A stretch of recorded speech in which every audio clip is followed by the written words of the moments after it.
well, if that clock's right, how close it is.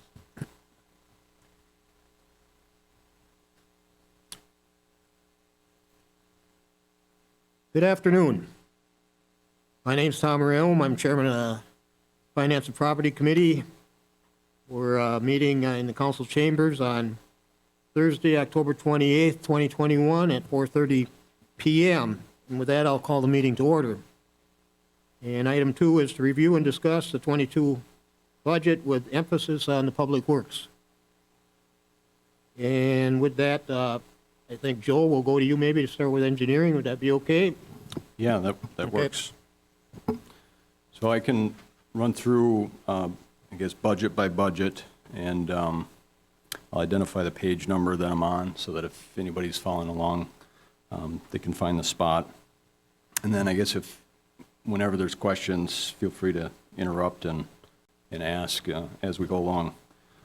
So on page 34 for the engineering budget, no changes to proposed staffing levels, so no changes to that. I'm going through wages and different ancillary type items. But by and large, everything is, I guess, status quo in a sense, for postage and vehicle costs and those sorts of items.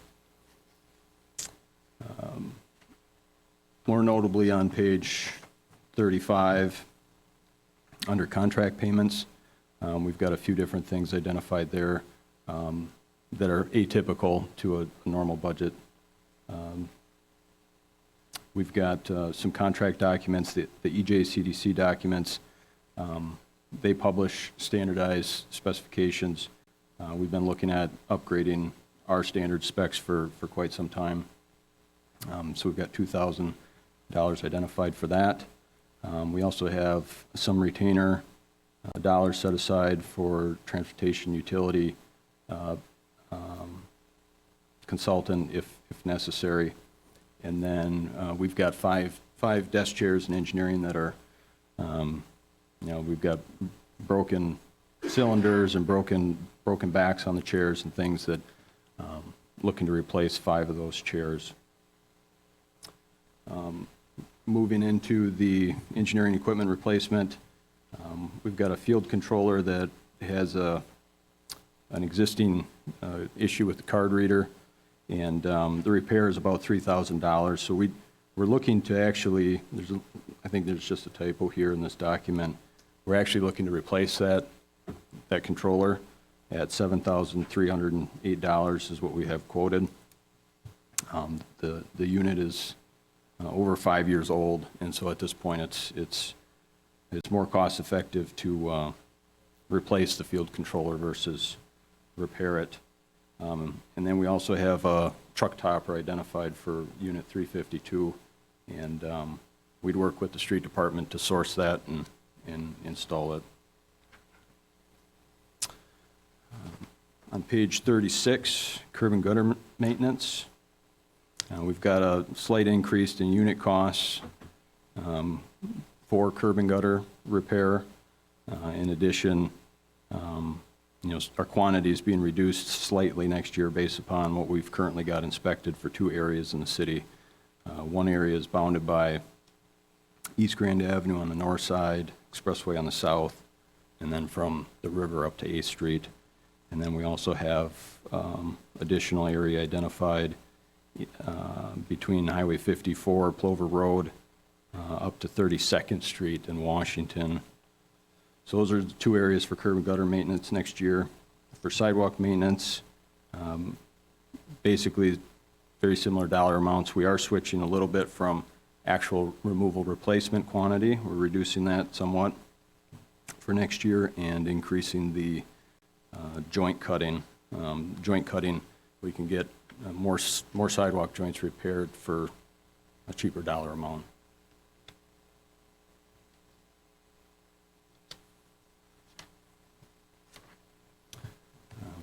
Page 37 for traffic control. We've got most of the wages and stuff that are set aside there are for speed studies, traffic counts, intersection accident analysis, those sorts of items. along with supplies and materials for miscellaneous signage and pavement marking, signal controller replacements, push-button upgrades, signal backplates, those sorts of things. We also have a retainer amount of $3,000 set aside for a traffic consultant if needed. If there's a situation that we run into that we need to get a hold of somebody that's has a little bit more expertise in that. And Hey, then, Joe, yes. just like the water and light and those reductions, is that because of the upgrades of the traffic signals that there'll be less cost to repair and those kind of things? Yeah, I think Okay. it's just kind of some of the cost history is trending downward a little bit. Sounds good. So that's why we reduced it. But yeah, if we stay caught up with maintenance, that's a direct result. Okay, thank you. Yep.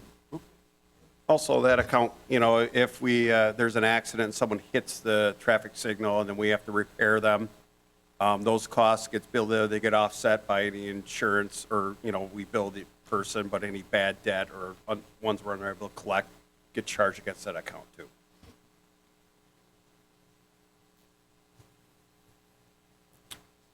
So I guess before I move into the Public Works Construction Fund projects, is there any other questions related to engineering? And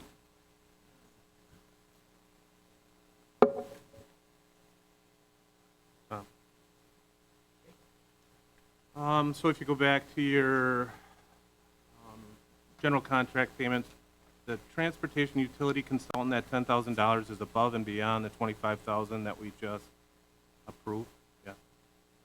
yes, and this amount was set aside in August when we did the original budget submittal. So, I mean, it's questionable if it's going to be needed or not at this point. Thank you.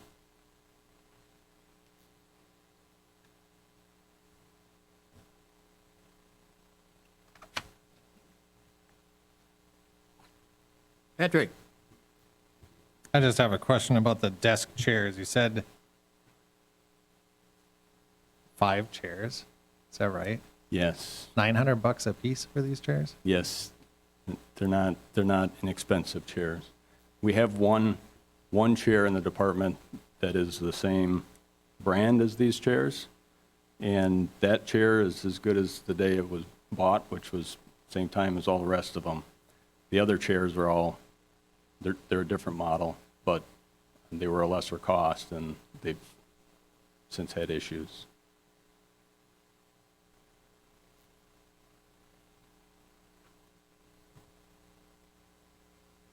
Anybody else, Mayor? Yeah, I just want to kind of reiterate that, yeah, $900 is kind of crazy for chairs, but when you sit in them all day and have to work in them all day, they seem to break down really quick. And like Joe said, though, you know, we go through a lot of chairs, and we find that the higher quality chairs just seem to be able to withstand us a little bit better, even though I know it's a lot of money.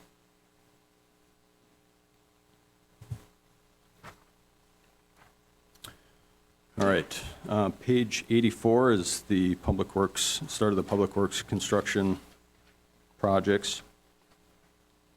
Kind of briefly just identify each of the major projects, and certainly we can talk about any of them in more detail if there's specific questions. Fremont Street from 13th Avenue to 14th Avenue, it's a full reconstruction project. 9th Avenue, from 8th Avenue up to Fremont Street. It's a 1,300-foot full reconstruct project, replacing, you know, sanitary is one of the main, sanitary and water main are the main utilities that need to be replaced on that one. We will also be replacing storm sewer. Apricot and Broadway Street, that's actually was initially identified or proposed, but that's going to be held out for a future construction year. What was that, Joe? Apricot and Broadway Street. So initially, we proposed it in with the budget, and it's still listed in the summary sheet, but at $0.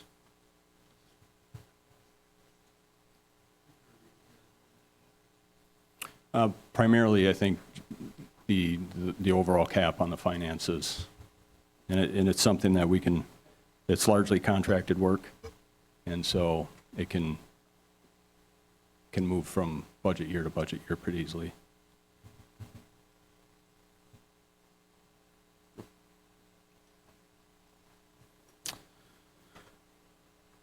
Cherry Street, from Riverview Drive to First Street North. Again, underground utilities is a big driver for this one. It's a full reconstruct project. And coupled with that is Smith Street, which is coming up here. Fremont Street, 7th Avenue North to 10th Avenue North. Again, a full reconstruct. Sanitary sewer, water main are, again, big drivers for that. Lion Park Flood Mitigation Project. All the design work is primarily complete for that project. We're still waiting on DNR permits, which, you know, we're still trying to obtain from them, just waiting for correspondence back. So some more of this project will just carry over into 2022, and you know, we'll take care of it next spring. And then lastly, Smith Street from Railroad Street to Riverview Drive. Again, sanitary sewer, water main, big drivers for that project. I guess a few other notable projects that we have. It's not included in the budget, but the 1 Mile Creek dredging project. The timing on that is unknown for permitting reasons, both for the dredging permits that we need. Those are ongoing with DNR, as well as for the dam repair, the structure, and repairing that structure. So those designs are still underway and trying to obtain those permits. And if they become available, or whenever they become available, we can always address construction of that, you know, when we have all the approvals in place. Add to that.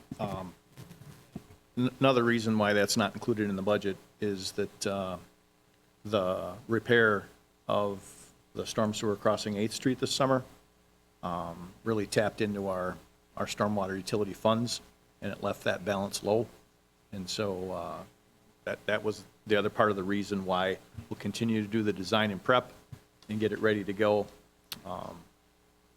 But we didn't have the utility fund balance to pursue that in 2022. Additional projects that we have, of course, West Jackson Street from the Expressway to the Jackson Street Bridge. We don't have a project summary sheet for that. We should probably put one together. But that is still scheduled to start likely in June of 2022. And so the design is just wrapping up right now. We also have the Rapids East Commerce Center rail extension, and that's actually getting underway as we speak.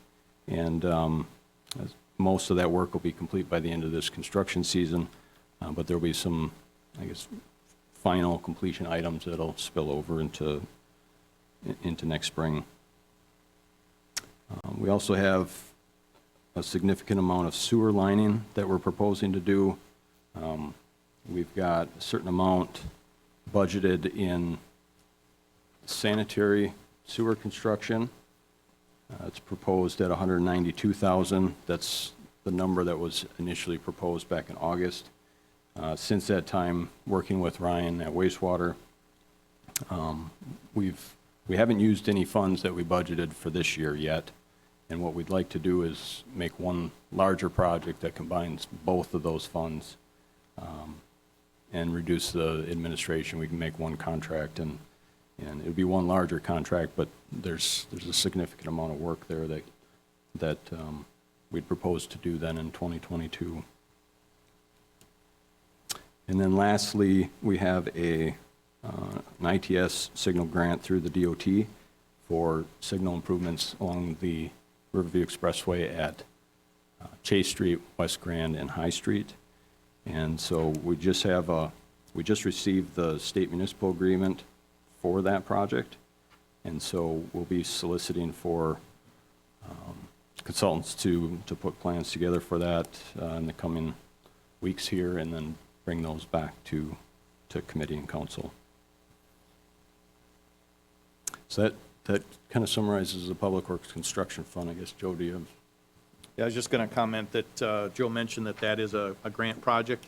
It's in the budget because it's a reimbursable, so we have to pay for it up front, and we'll get reimbursed the balance. So that's not $551,000 of new spending. That's, we'll get reimbursed that. So the income side of the budget should end up showing that number, or 90% of it, I guess.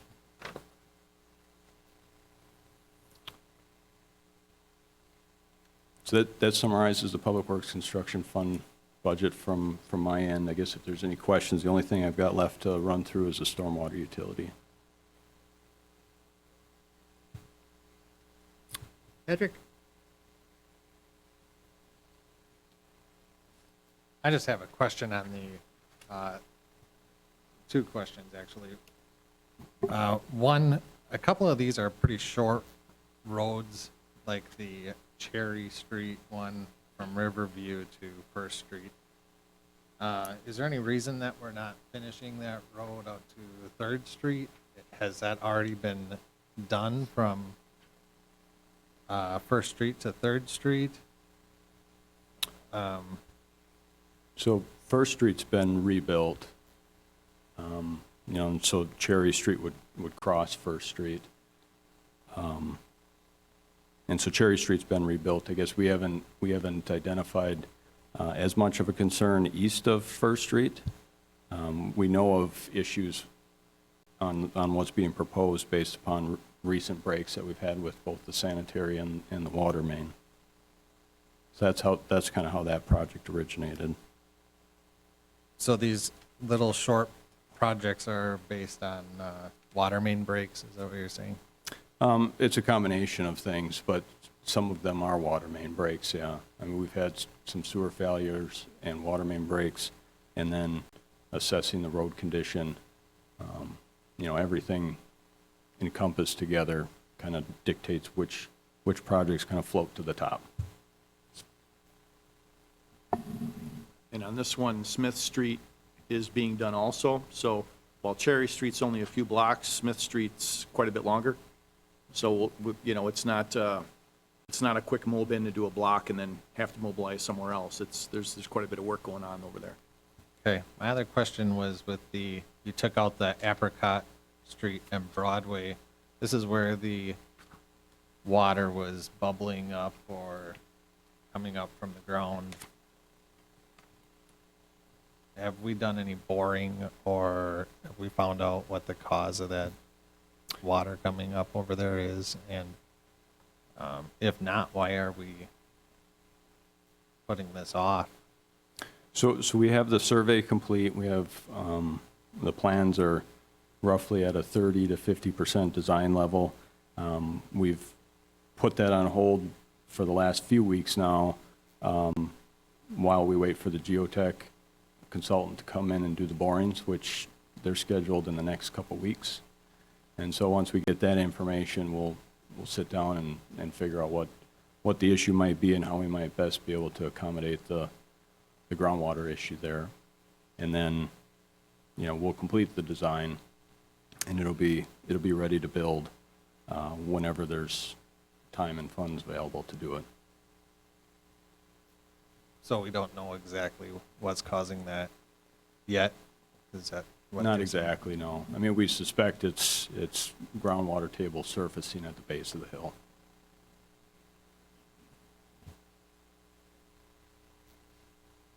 Joe, you had said that they did tests on that water and had fluoride in it.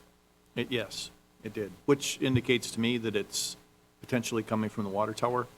But that's been brought to the attention of the water utility, and they don't seem to think that it's coming from the water tower, so. That's all. That's interesting, but that's all I had. Thanks. So the stormwater utility, on page 96. So there's some storm sewer maintenance items that Paul will probably cover. I guess I'm starting on page 97, the stormwater administration component. That's the part that I'll cover here quickly. So the state has a municipal separate storm sewer permit that the city's required to get, and they've got a bunch of permit requirements along with that, of course. So a lot of the items listed there are permit requirements, like such as public education, illicit discharge and pollution control, stormwater quality management. And so those are different things that we allocate budget dollars for. That's largely what compiles the values there. I guess the differences from last year mainly show up in the contract payments. There are changes with the total maximum daily load. It's a phosphorus study on the Wisconsin River that's affecting wastewater as well as stormwater. And so we've got some updates, some milestones that we have to meet and provide some information to the DNR by 2023. And so there's $5,000 set aside there for any model updates that we need. And then in addition, just from a good housekeeping standpoint, the stormwater utility was, I guess, initiated in 2009, I believe. And so the way the utility works, it's all based upon impervious surfaces. And as different properties develop or redevelop, we track those through community development and adjust the utility counts appropriately. But over time, there's likely deviations that occur, and as time goes on, we may be further deviating from accurately billing or to the degree that we're comfortable with on some of these. So kind of a general housekeeping item, what we'd like to do is use the new aerial imagery and LiDAR data that we've gotten in the past year and go through and do an update to all of the utility accounts and just cross-check that and make sure that we're billing everybody appropriately, that we're not overbilling or underbilling. So that's what the $7,500 is for, the last item there. But otherwise, that kind of summarizes everything that engineering's involved with.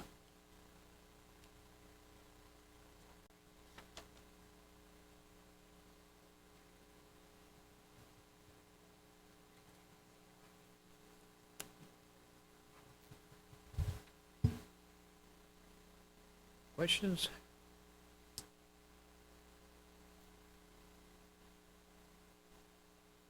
Any more, Joel? Paul? Jake? Yeah, we'll go to you then.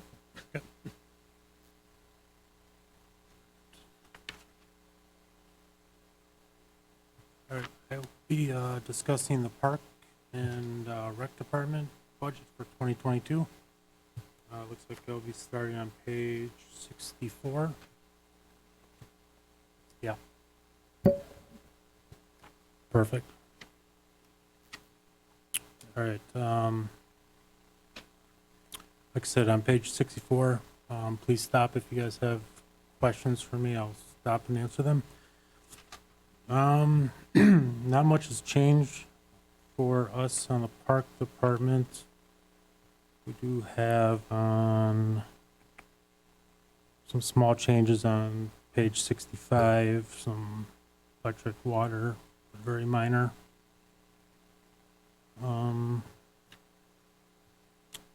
Rec department, some things change with our software licensing.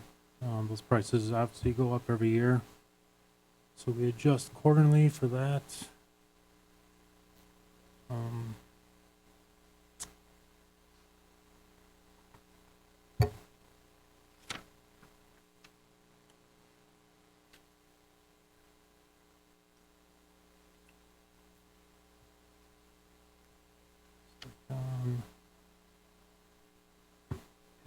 page 67, were some changes to that with the wages.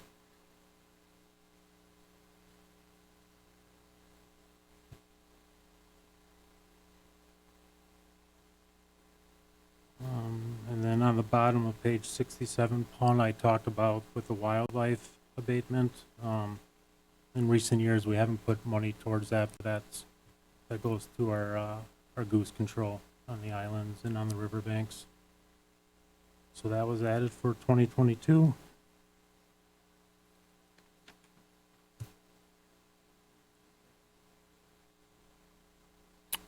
Yeah, the DNR came into that. I think, was that late July, I believe. I think they ended up rounding up 90 together. Yes. Yep. They used to charge an hourly rate on that, and they've gone to a flat fee. That way, you know, years past, they've come into municipalities, and all of a sudden the geese aren't there or whatever. Well, then they traveled from Fond du Lac or whatever. So this year they went to a flat rate of $3,000, which doesn't matter how long they're here, doesn't matter how many birds they get, but it's the abatement, the euthanization of them, and then the disposal of them. It was 98. Yeah. It was well, we haven't done it probably for the last 3 years, just because the water levels have been high at the times that they want to do it. That's all dependent on when they're molting their flight feathers and stuff like that. And so, yeah, we probably could have gotten like 25 more, maybe 30, but they escaped and they didn't want to go after them. And then you're also oiling, correct? Yeah, correct. This year was the first year in 3 years that we were able to oil. I think there was 75 eggs that were oiled this year on, I think, 11 different nests. Mm-hmm.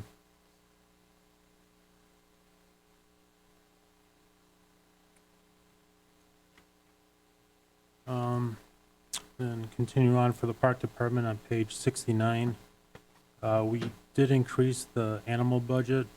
We're just kind of playing ahead of the game here, hoping to add some different exhibits for 2022. And we got those numbers for Fantasy Corral. Gave us those animal numbers for that.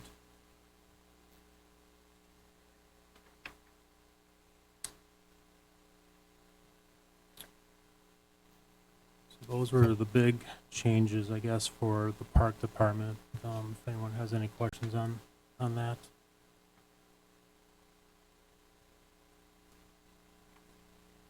All right. We will continue on to the aquatic center.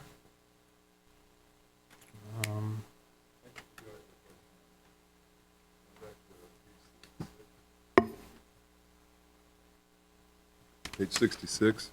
The part-time wages, I assume, were way down in 2020 for COVID, I assume. And then they're back, we budgeted back up to 10,000 again in 21. And that's just sort of a constant. I was just wondering.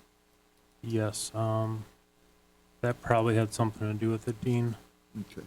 Also, it kind of comes in waves on how many seasonals we actually get. I mean, there's some years we'll have 6, 7 seasonals, some years we'll have 4 seasonals. So. Okay. Thanks. Yep.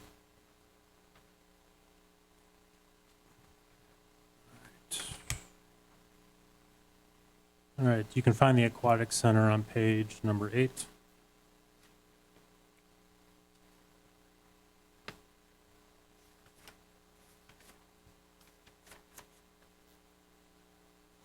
And again, please stop me if you have questions on anything.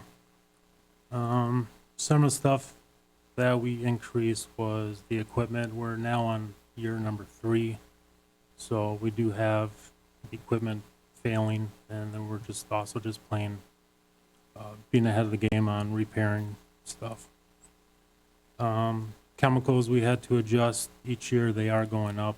I think our chlorine went up almost 75 cents per gallon just in 2021, so we are just assuming that's going to be going up in 2022.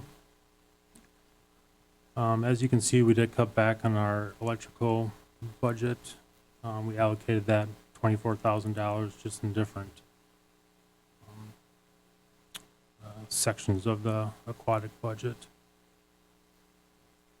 We're still waiting to hear back from We Energies on our gas bill. They have sent different technicians out there to look at our gas meter. Have not heard back. I'll probably be reaching out to them again this week to see the status on that.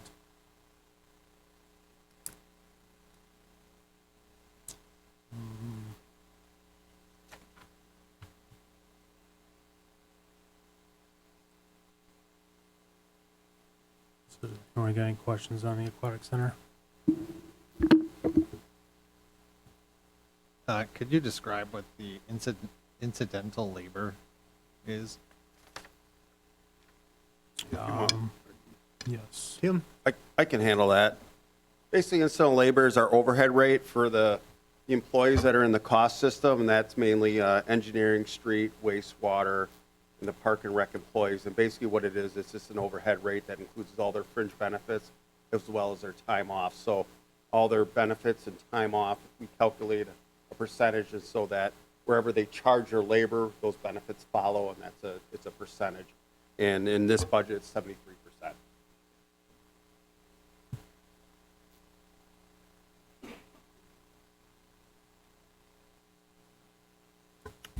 Yes, Jake. This question is for Tim. Could you talk expenditures versus operating revenue and total revenue? You just talk to that a little bit about where we came out. Oh, sure. I think everyone got I distributed whatever, I think it was dated 10/25 a year to date.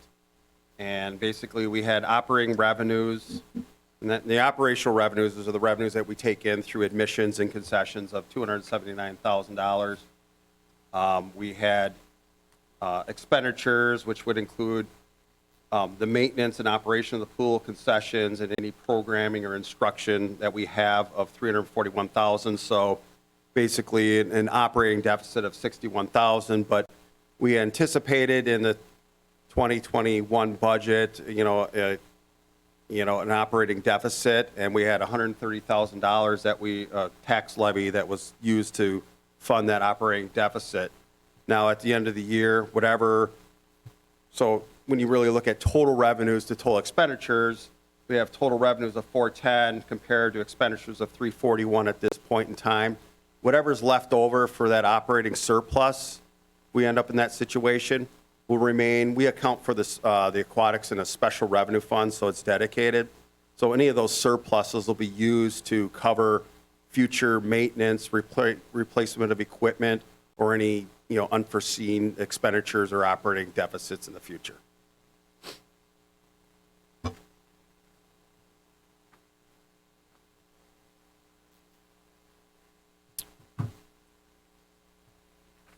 All right, then we continue on. We'll talk about the Centralia Center on page 17.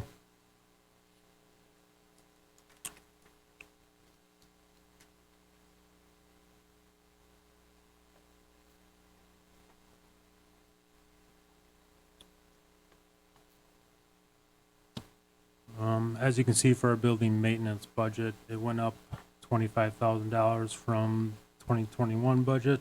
The building is not getting any younger, so we have been slowly replacing fluorescent lights with LED lights, and also the addition of another full-time employee there. Made the reason for us adding an extra $25,000 for that part. Then for the cleaning services, we took out $13,000. Just looking at their contract, advanced janitorial just isn't doing as much as they used to do back in the day. So we adjusted that to kind of balance what they are offering as a service.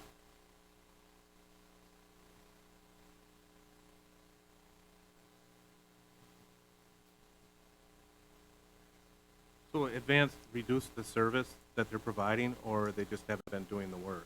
No, they would just reduce the service. I think back in the day, they were there for 7 to 8 hours a day cleaning. Now they're there from 3 to 4 hours a day cleaning.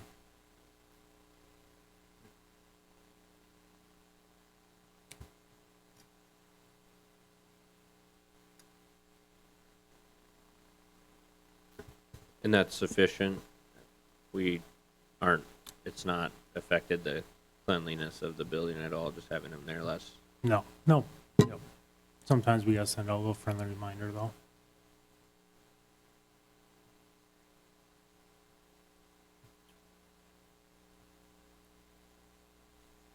I think that will wrap up for the Parks Department budget for 2022. If any other questions on anything?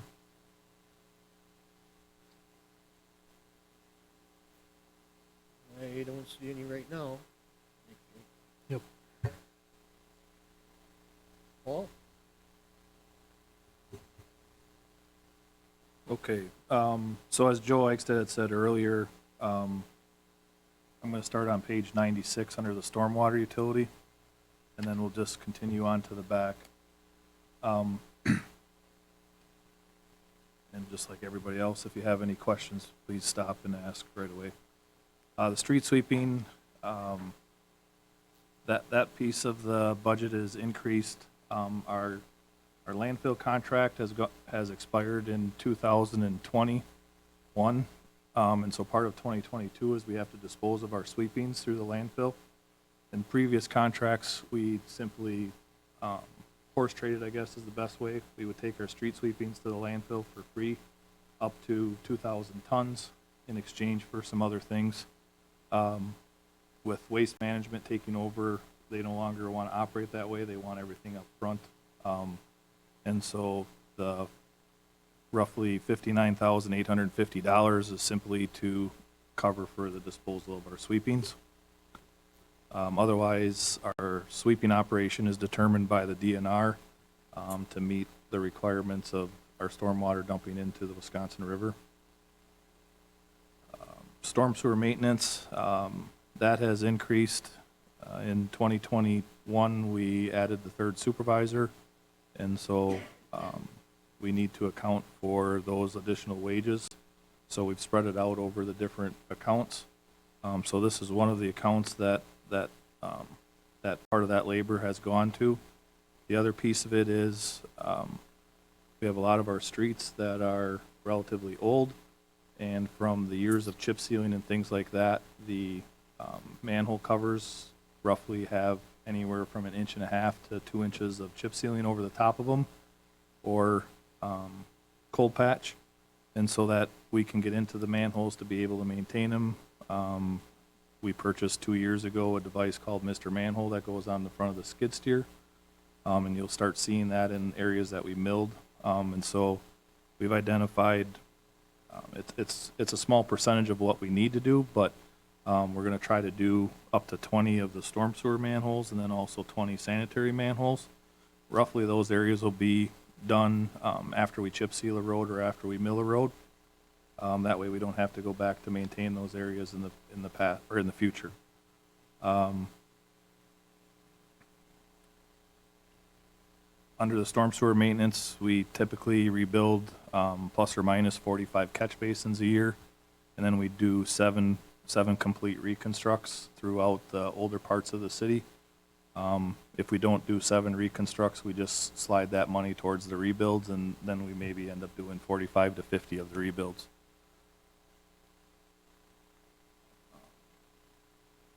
With that, then we'll go to the page 98, unless there's any other questions on the storm sewer maintenance.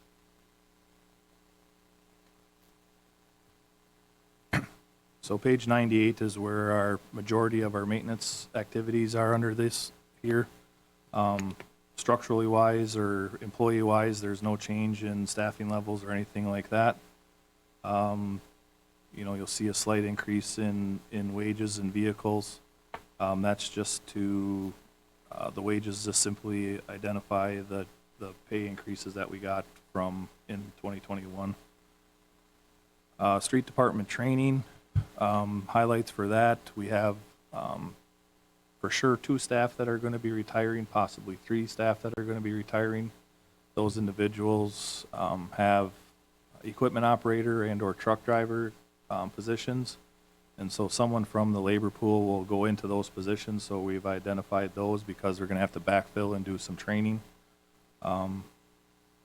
Then the other thing too, under the safety shoes and glasses, for the first time this year, we requested to pay a stipend to the mechanics to kind of compete with the, or not compete, but stay with the industry standard of giving a tool allowance to the employees. So we've, there's been a reduction in some of the other things that we did, but the mechanics would get a $500 stipend per employee. It's under the safety shoe and glasses.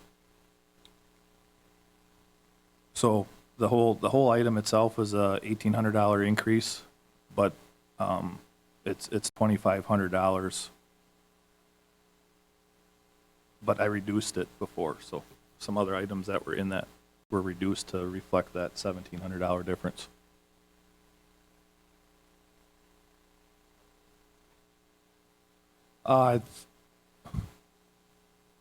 Yes and no. There's some companies that are paying, Jay could actually probably speak better to it than I could, because his son is in the industry, but we felt that was a starting point, you know, that's probably on the bottom end, I'm guessing.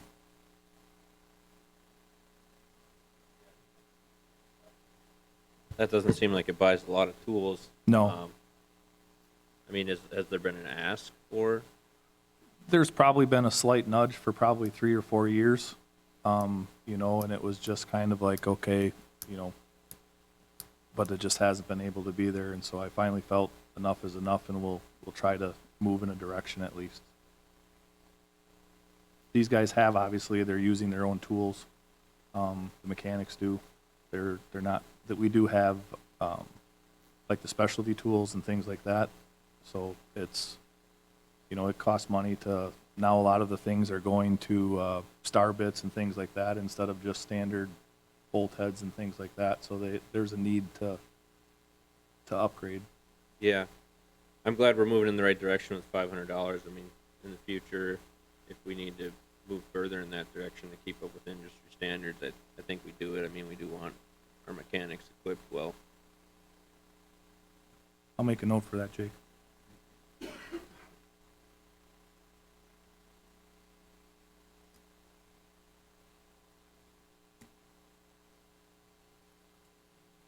Any other questions? Okay. So then in the street repair and maintenance, this year was the second year that we've tried it. You see the counties doing a lot of things out on their highways and things like that. But 8th Street has obviously deteriorated pretty poorly. And for a lot of years when I initially started, we were going out there, blowing out the cracks and putting seal coating chips and oil in the cracks. Wood County has a product, a lot of people use it, it's been around for probably 7-8 years, called Mastic. It's a rubber material, it expands and contracts with the heat and cold. And so we did a bunch of it in town this year, to the tune of about $45,000, I believe, and so increased that. Oil prices for our chip sealing program has gone up, with just like all of our fuel prices have. Once again, there's additional wages in there for the supervisor. Otherwise, we're still going to try to hit that 175,000 square yards of chip sealing. Last year, we increased the amount of asphalt patches that we were going to do. I kept that price up there also because, you know, our streets aren't getting any younger, and we just have to continue to stick more money into them. I do also have $100,000, I believe, in there for a mill and fill program. We just completed the 2021 on Dewey Street from Lincoln Street down to Hill Street over by the hospital this last weekend. We'll have to do the manholes and stuff like that on it yet, but continue to do about that same square yard. Okay. So your mill and fill program, I'm assuming you're budgeting that money for now because we don't have the transportation utility, so that'll be above and beyond if we have something from transportation, correct? Yeah, that's correct. We had proposed about $450,000 from the transportation utility, if that gets approved. That's not included in the budget because it doesn't exist today, obviously. And that gets us, it depends on the project because mill and fill isn't always the answer. Some projects may require, removing the asphalt, doing a little bit of trimming work and redo. So, anywhere from a half a mile to just over a mile of additional resurfacing, and that gets us to just about 2 miles a year if we can hit that objective in the next year or two. Sustainable is 3, but at least we'd be moving in the right direction. So that's the $450,000 we're assuming from transportation plus the $100,000 that he's got in the budget, correct? Right, and we've got, this year, we've got about $60,000 of new revenues from our degradation ordinance. So some of these costs are offset by by some of these new programs that we've initiated. Thank you. I'm guessing though that the dollars that I have budgeted would go away in 2023 when the transportation dollars would start to be used.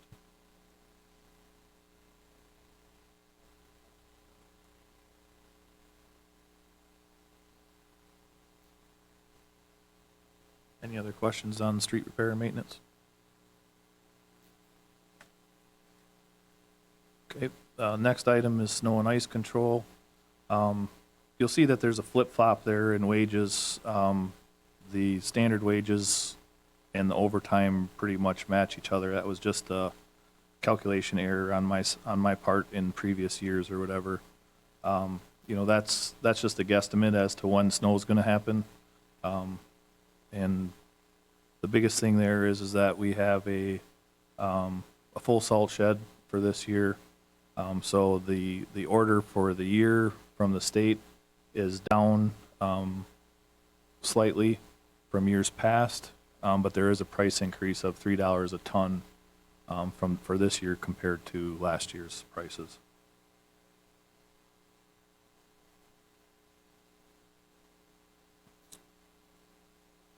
Then I guess skipping forward to page 102, garbage collection is just the biggest change there is, again, from the advanced disposal to waste management. We have $11 per ton price increase compared to what our previous contracts were. And that'll go into effect at the first of the year here.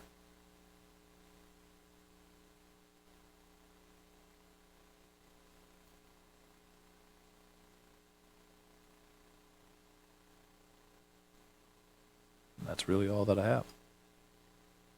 I have a quick question about the dealing with waste management now as the new owner of the landfill. So contract payments up 19.4%. Is that big jump just in switching to them initially, or do we have any knowledge on if that'll be an increase we see annually? So in the contract, I believe that the price increase can only go up what the market increase is. But the biggest thing is the contract expired. The other piece of it too is that part of the contract payment may be in the 2021 budget. I don't have it with me, I'm sorry.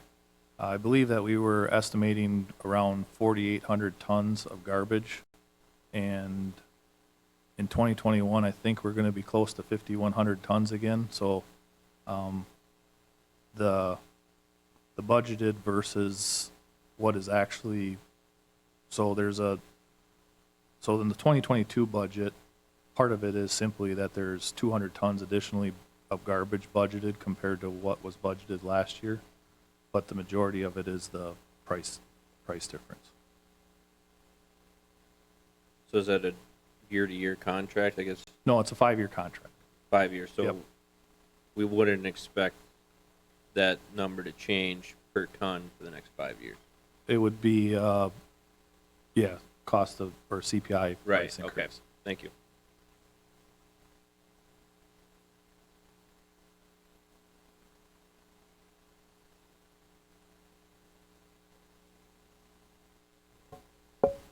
your garbage is up,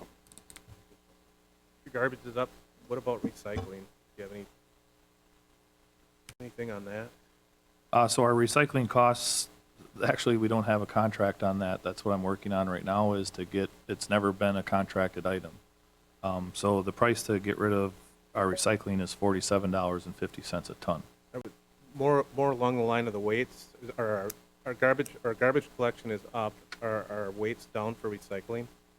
So our garbage collection is actually, so when we started our curbside collection in 2019, the garbage collection there was 5,246 tons. So we're actually down, about 150 tons over those 3-year time periods. Is our tipping higher, because of, I hate to use this as an excuse, but COVID, because more people are spending time, because we have been progressing every single year. From 2019 to 2020, we dropped 120 tons, which on the big scheme of things isn't very big. But then we're down, 40 tons again between last year estimated.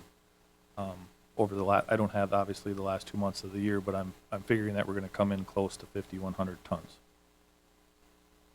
And our recycling is staying about the same? Yeah. Okay, thanks.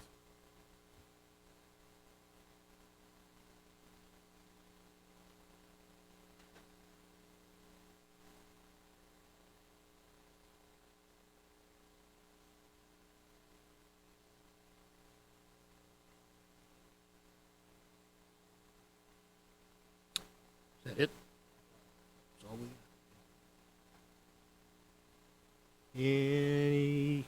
Any further questions? Joel?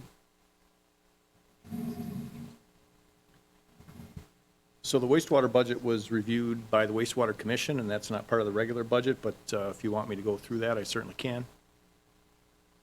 Hit the highlights, whatever. We've got something in there. Sure, so I'll touch on some of the capital outlay items. Utilities proposing to purchase a lateral launch tractor camera.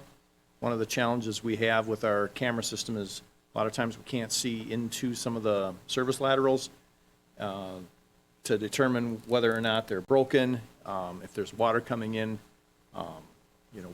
what's it coming from? Is it groundwater or is it a sump pump type of thing? That's an expensive tractor, but in order to televise the sewer laterals at the same time as we're doing the main, it's very cost effective. And it also helps, one of our initiatives is to reduce our inflow and infiltration. With the upcoming phosphorus limits, one of the initiatives that I've challenged the wastewater department with is reducing that I&I, because it makes a difference on the amount of phosphorus that we end up treating and can substantially reduce costs. We do have a lot of inflow and infiltration, and we need to ascertain if that's coming from faults in the collection system itself, or if it's predominantly from illegally connected sump pumps that are discharging to the sanitary. So that's a $155,000 investment. The final clarifier, we're proposing to baffle that. That improves the clarifier performance, and again is in part to move us towards our future permit compliance. This baffling will improve total suspended solids concentrations and nutrient concentrations as well. It's about a $105,000 investment. The programmable logic controller for, it's called the PortaLogic system. That's the automated waste receiving station when people bring their campers or waste haulers come and dump. There's a card reader and system to monitor that. Our system is at end of life and it's no longer supported. The software is no longer applicable. So the manufacturers offered an upgrade and we've reviewed it, and at $19,500 feel that that's the best option. The final clarifier needs recoding. We've been over the last couple of years doing some recoding projects. On our primary clarifier, the final clarifier needs to be repainted and recoated. That's about a $21,650 project. The variable frequency drive at the Dewey Lift Station needs to be replaced. That system is well beyond its expected life and is absolutely essential to that lift station operating.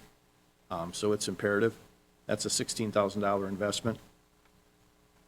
The biosolids and drying pad asphalt work, that storage pad, I believe was installed in 2010, somewhere around there. It needs to be sealed so that its life can be extended, about $22,900 to do that. And our gravimetric wasting pilot process, a skid pump system that can improve that biological settling by a way of gravimetric wasting. It is a pilot to own type of equipment demo where we would do the demo for $45,000, and if the demo proves to be effective, cost effective, and we can demonstrate a return on that investment, then there'd be a proposal to purchase that in the next budget. There has been a significant amount of work done in our collection system televising. That's both an improvement in the staff's speed and capabilities. Some of that is through management practices, and some of that's through equipment upgrades, and some of that is because of our movement towards using GIS and managing that data appropriately. So we continue to look at enhancing those operations. That really is how we determine the condition of our sanitary sewer systems here in the city. And we have not been in the past years, we haven't televised enough, and we're doing much better.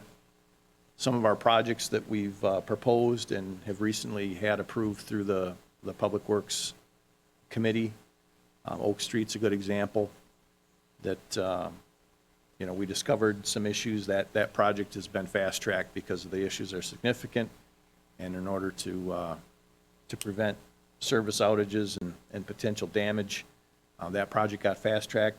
The reason we're able to do that and recognize that is the sewer maintenance crew televising and recording all of that information so that we can analyze it. So that is a touch on the high points of wastewater. If there's any desire to go into any detail, I'd be happy to do that as well. Jake? Doesn't the wastewater plant generate some revenue? Yeah, the wastewater utility is its own revenue stream, so it does not rely on property taxes at all. So it's its own fund. So when we look at it in the budget here, this isn't necessarily coming from the same place that other parts of the budget are, like tax levy? That's correct. None of this is coming from the tax levy. It's coming from the sewer rates. We are, talked to Tim about this, with Tim about this. We moved, last year, he moved the wastewater utility out of, it was a separate fund in the general fund, but he's converted it into a totally segregated enterprise fund. And we're proposing having a third party do a review of that. And just because the accounting's different, Tim can explain that much better than I can. But we want to validate that we know that how we're charging, we know what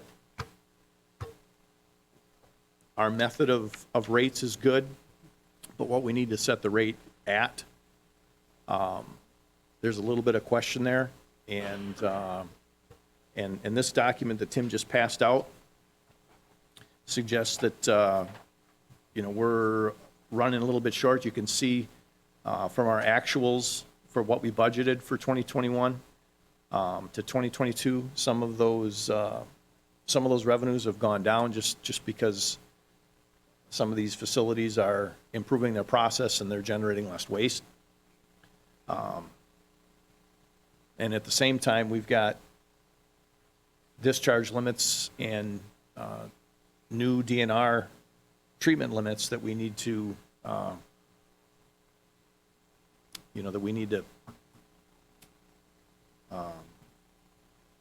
meet those limits, and that adds some costs. So, looking at this, it looks like we will need to make a rate adjustment sometime during the 2022 calendar year. But we're looking at, and that is, Tim, where is that? We threw some money in, is that in this budget? In the wastewater budget to use like an Ellers or something like that to do that research? That would probably be in the treatment plant, professional services.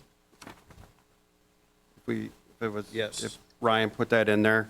But basically what you're seeing in front of you is like the sewer utility is a segregated fund, and all the expenses to operate the wastewater treatment plant, all the sanitary sewer construction is funded by the revenues generated from that plant, and that being the primary funding sources are is the sewer use fee, that's our flow rate.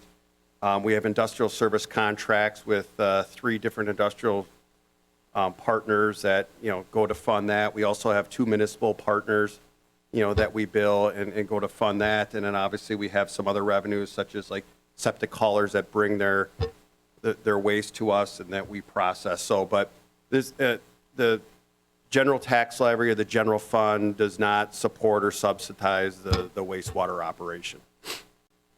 Thank you. Yeah, that's what I was just trying to point out. I thought it could be just talking the wastewater budget in general. It might be a little misleading without the additional that it is a self-supporting revenue base.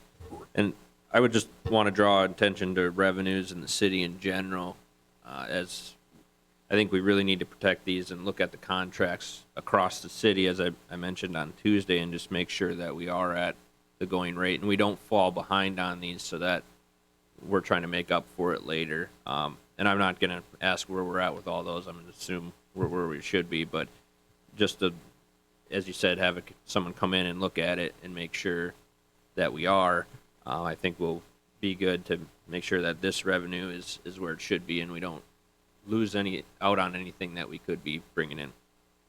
Yeah, and just if I can add, just to kind of piggyback on what Joe was alluding to with Ellers, is that, we'd like to kind of utilize Ellers to kind of look at that 5-year cash flow capital plan so that we can make sure that our rates are set to account for anything in the future. I mean, one of the things coming down the line, and I know that the treatment plan is looking at different options to mitigate that, but that's the phosphorus regulations that the DNR is going to impose on us and what that price tag might be. But we kind of want to take a long-term look to make sure that we're prepared, that whatever improvements we need to do, that we're kind of proactive with our rates, so it isn't just kind of like if there's some major expense related to that or some other thing that, it isn't all of a sudden this shock of a spike in the rates, that we're planning for that.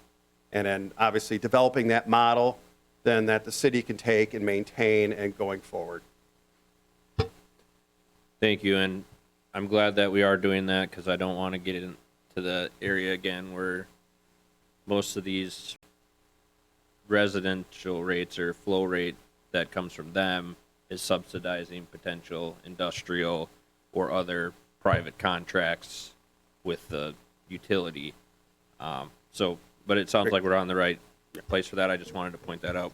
Yeah, and you're on the right track there. As part of that modeling is looking at what are the expenditures that are driving the different treatments and waste. Obviously you have domestic waste, we have BOD, suspended solids, and things like that. And so making sure that we're capturing that the costs that go to treat waste that are specific to a customer are accounted in their rates and not in like the flow rate that would affect, the residential domestic waste.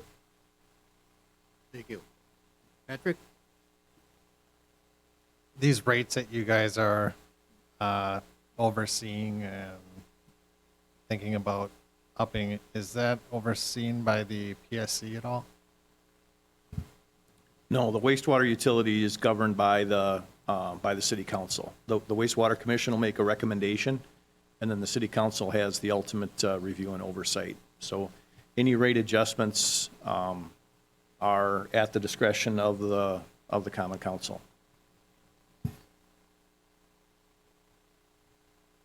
And this would be a very future referral, and I might not even be on council for this, but whenever that study is completed, just that it gets back to council so that, again, the proper adjustments can be made and we can protect this revenue source along with our others.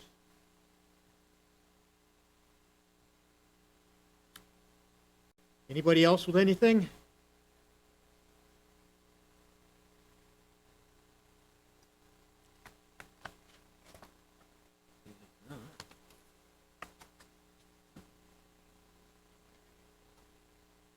If not, I think, oh, Tim? Well, I'd just like to say that next week at the Tuesday regularly scheduled finance, we'll have the water and light budget before us, and then we have a meeting scheduled on Thursday, November 4th, which will be McMillan Library, and then just any other budget items that the finance or other aldermen would like to discuss.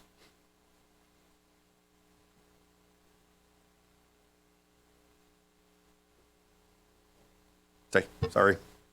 Other thing is on, and don't forget that Thursday, November 11th, we'll have the public hearing on the budget. I do believe the notice was in yesterday's paper.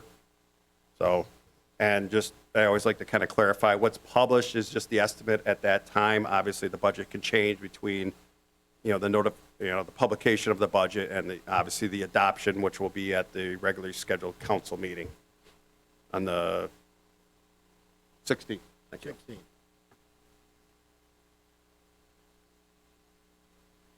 Well, if there's nothing else, I'd entertain a motion to adjourn. Second. A motion to second to adjourn. All in favor, respond by aye. Aye. Opposed? Ayes have it. Thank you. We're adjourned at 5:40.